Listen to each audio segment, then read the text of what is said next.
everybody, welcome back to the channel. My name is Seema.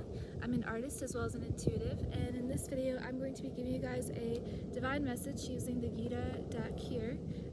And so we're going to be picking a few cards and I'm going to be relaying a message to you. The first message that I would like to give you guys is that everything in the world is only what meaning we attribute to it. So if we attribute meaning to relationships and cultivating love within our hearts for people and actually seeing God within others, seeing God within ourselves, then our life will be fruitful, our life will be sweet, our life will actually be meaningful. We won't be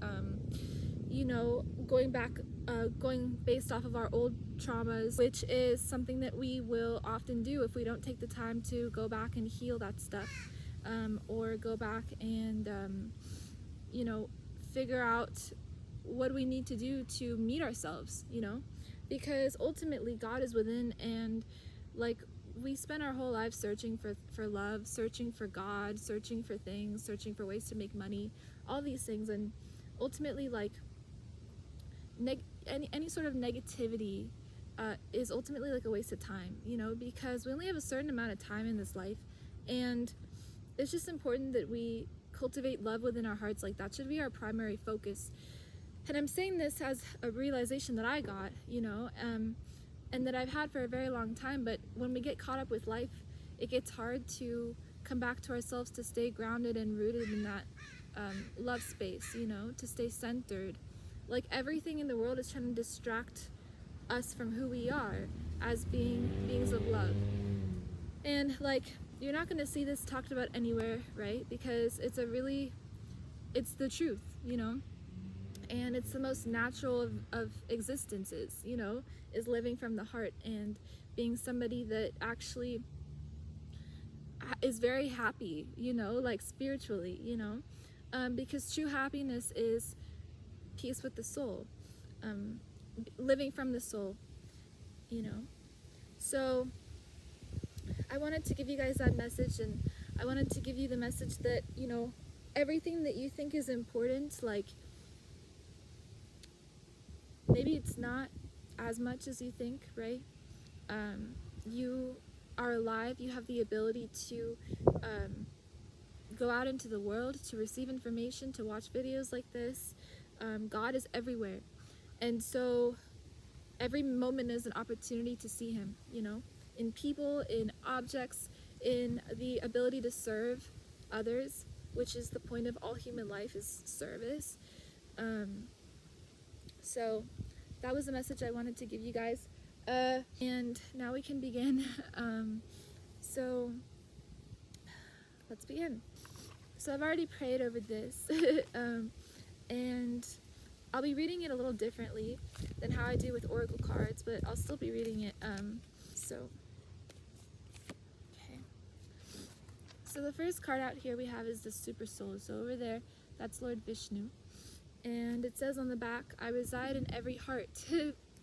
God is within, what we just said. From me alone comes remembrance, knowledge, and forgetfulness. I am to be known by all the Vedas. I am the author of the Vedanta, and I alone know the Vedas. Basically, like, in the quantum field, there are atoms, right? And then there's also space between atoms. So it says in the Puranas that Vishnu is in and in between every atom. So what does this mean? This means that the seed of creation is in and in between every atom, which means that there's no space that is skipped. There's no space that is lost, right? That's the law of attraction. Like, literally what you focus on will grow, it'll expand. Like, there's no break, or there's no gap. In the sense that we're always projecting into the quantum field. Like, we are living in it, and we are creating with our thought, we are creating with our focus, we are creating with our intention. So yeah, like, Vishnu is everything, right? Like creation, basically. So like I was saying, when we forget God, when we forget the point of life, and we just like become consumed by old patterns or things that happen in everyday life, like, we're still partaking in Vishnu's root, which is like his game, essentially, or like his like sweetness, like we're still partaking in his sweetness and his orchestration. It's just that we may not be cognizant of it, you know. So even if we forget God, it's still God that's allowing for us to forget him, you know. And we are just partaking in his we are using our free will to partake in his creation, you know. So he has given us the power of free will. He has given us the ability to choose for ourselves what we want in this material life, what we want to focus on. So when we prioritize pure love, when we prioritize purity, this cosmic love, then we sit there. And then it says, I am to be known, he says, I am to be known by all the Vedas. I am the author of the Vedanta, and I alone know the Vedas. So like, the author of the Vedanta, right? So like, Vedanta is Vedic scripture. So like, God is saying that from his lips, like from his mouth, from his words, from his thought form, from his intelligence, all things are created. It is like mathematics and quantum science and everything in one. It says, I alone know the Vedas. Like, he is the Vedas, and he's the author, and he's the knower of the Vedas. Like, everything, you know. So like, that's amazing, because anything, any gap that we have, or anything that we want to rectify within ourselves, heal within ourselves, we can go to God. We can go within through scripture, any scripture. God gives us his openness. God gives us his invitation, you know, to see him, to reach him, to meet him, and to ask him for help. Like, this life is not easy. We are human beings. We're very complicated people, and we have very complicated emotions, and like, a lot of us have trauma and like things that we haven't healed within ourselves. Grief. I just got. So like, there's no like really saving us here. Like, material life is hard. There's no going back from that. So basically, the injunction of the Gita says, like, you're gonna have so many difficulties. Like, just look to me, because I will help you through them, right? I will be there for you, you know? And you don't have to struggle as much when you know the truth about things, when you know the truth about life, when you know the truth about death, when you know the truth about like the laws of how things work quantumly, about your purpose, why you're here in this physical body. So many people are walking around without purpose. I just spoke to somebody who is like a renowned business owner, and he's doing so well, and he was like, yeah, like I was like, what do you want now? You know, like what do you need next? And he was like, I just want to find my purpose. And I was floored. I was like, what? Like, you are doing it, you know? Our purpose is to serve. That's our purpose. That's the purpose of human life, is to serve others. But not from a place of wanting something in return, not from a place of anything other than love, like devotion, you know, bhakti, really. Because when we can go to someone on the street and see God within them, we are elevated, like we are home, you know, we are operating at our truth, we are operating at our original consistency, we are free, you know, from the pangs of everything else here, the material world, which starts and ends with association with the sense objects, which we are never apart from. We are always interacting with our sense perception, smelling, seeing, hearing, our thinking. Our mind is the sixth sense, right? Like, we're never disconnected from that. That's why meditation will get you there. It'll get you there, you know, it'll get you to sit there, because you'll be able to see clearly, like, oh my God, like, everything that I have thought is reality is just a projection of the creation that sits within me. It's not that I'm influenced by it, I influence it, right? I have the ability to, with my love, change people's hearts, change things, give to people, you know, give to the world, like, give to myself, you know. And giving to the self comes first and foremost, but it's giving to the soul. When I say self, I just mean soul. I don't mean like anything else.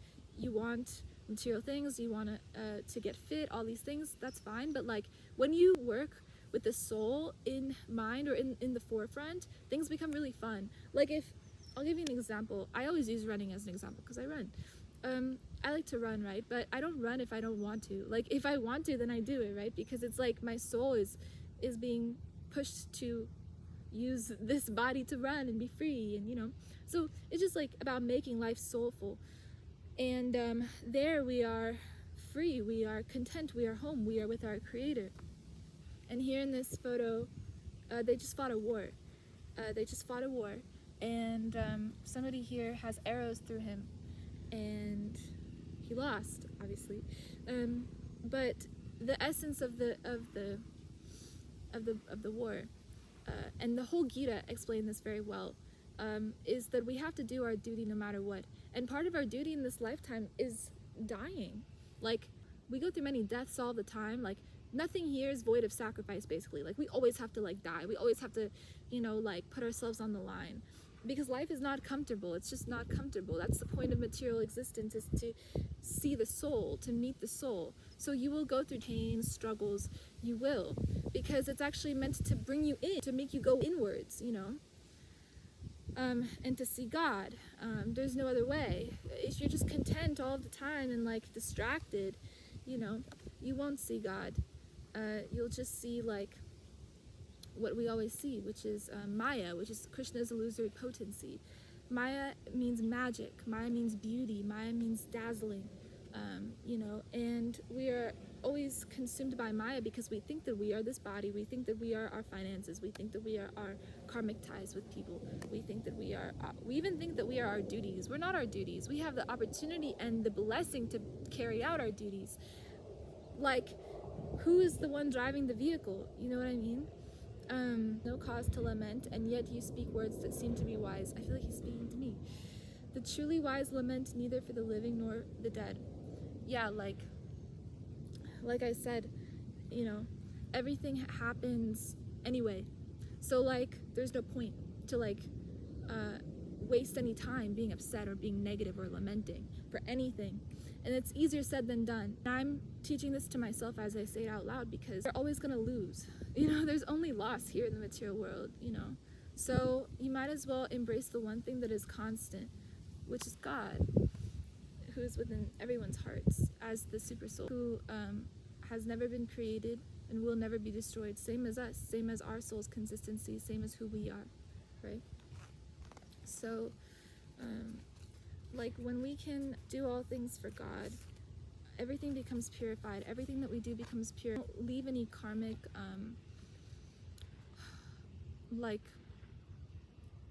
reaction. Those who see me in all things and all things in me are never lost to me, nor am I ever lost to them. What I just said with, doing all things for God, seeing God in all people, somebody outside, people around you, your family members, your friends, like, relationships are arguably probably the most important thing in this life, because we experience God through relationships. Like, relationships are the easiest way, because when you meet yourself and you form a strong connection with yourself, capital S for the self, meaning soul, right?